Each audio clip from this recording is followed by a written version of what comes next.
ಧರ್ಮ ಮಾಡಿದೆ ಎಂದು ಯಮನಿನ್ನ ಬಿಡುವುದಿಲ್ಲ. ಕೂಡಿಟ್ಟು ಹಣವ ಕಟ್ಟಿದ ಮನೆಯೊಳಗೆ ನಿನಗೆ ಜಾಗವಿಲ್ಲ.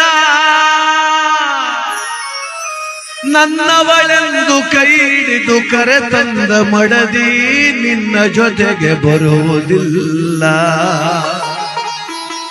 ಮುದ್ದಾಡಿ ಸಾಕಿದ ಮಕ್ಕಳು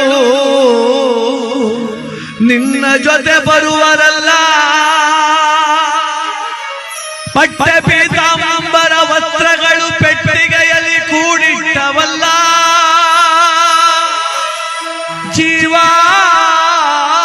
ನೀನೋಗುವಾಗ ನಿನ್ನವರ ಕಣ್ಣೀರೊಂದೇ ನೀ ಕಾಡಬೇಕಲ್ಲ. ಈ ಜನರೇಷನ್ ಅಲ್ಲಿ ಏನ್ ಪ್ರಾಬ್ಲಮ್ ಆಗಿದೆ ಅಂದ್ರೆ 1 ರಿಂದ 10 ವರ್ಷ ನಾವು ಮಕ್ಕಳಾಗಿದ್ದಾಗ ತಾಯಿ ತಂದೆ ಎಲ್ಲ ಗೊತ್ತು ಅವ್ರಿಗೆ, ಅವರೇ ದೇವ್ರು, ಅವರೇ ನಮ್ ಸೂಪರ್ ಹೀರೋಸ್ ಅಂತ ಬದುಕ್ತಿವಿ. ಅದೇ 10 ರಿಂದ 20 ವರ್ಷ ಆಗುವಷ್ಟೊತ್ತಿಗೆ ಅವ್ರಿಗೆ ಏನು ಗೊತ್ತಿಲ್ಲ, ಎಲ್ಲ ನಮ್ಗೆ ಗೊತ್ತಿರೋದು ಅನ್ನೋ ಬದುಕ್ತಿವಿ. 20 ರಿಂದ 30 ಹೋಗಿ ಮದುವೆ ಆಗಿ ಮಕ್ಕಳಾದ್ಮೇಲೆ ಗೊತ್ತಾಗತ್ತೆ ಅಪ್ಪ ಅಮ್ಮ ಜೊತೆಲಿ ಇದ್ರೇನೆ ಬದುಕೋದಕ್ಕಾಗೋದು ಅಂತ. ನಾವು ಅಪ್ಪ ಅಮ್ಮ ಆದ್ಮೇಲೆ ಅದು ನಮ್ ತಲೆಗೆ ಬರುತ್ತೆ. ಅಷ್ಟೊತ್ತಿಗೆ ಅಪ್ಪ ಅಮ್ಮಂದಿರು ಇರೋದಿಲ್ಲ. ಇರೋರಿಗೆ ಒಂದು ರಿಕ್ವೆಸ್ಟ್ ಮಾಡ್ತೀನಿ, ದಯವಿಟ್ಟು ದೇವ್ರಕ್ಕಿಂತ ಜಾಸ್ತಿಯಾಗಿ ಪೂಜೆ ಮಾಡಿ ಅಪ್ಪ ಅಮ್ಮ. ತುಂಬಾ ನೋವಾದ್ರೆ ಅಮ್ಮ ಅಂತೀವಿ. ಆ 2 ಪದಗಳು ಅಮೃತ ಇದ್ದಾಗ ನಮಗೆ.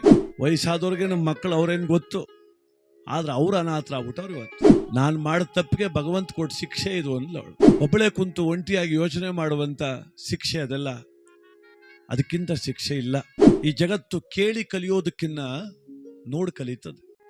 ಅಮ್ಮ ಎಂಬ 2 ಅಕ್ಷರ ಅಮೃತ ಇದ್ದ ಹಾಗೆ. ತುಂಬಾ ನೋವಾದ್ರೆ ಅಮ್ಮ ಅಂತೀವಿ, ಒಳ್ಳೇದಾದ್ರೂ ಕೂಡ ಅಮ್ಮ. ಕಾರಣ ಇಷ್ಟೇ, ಆ 2 ಪದಗಳು ಅಮೃತ ಇದ್ದಾಗ ನಮಗೆ. ಅದಕ್ಕೆ ಎತ್ತವರು ತಾತ್ವಾರ ಆಗಬಾರ್ದು, ತಾತ್ಸಾರ ಆಗಬಾರ್ದು.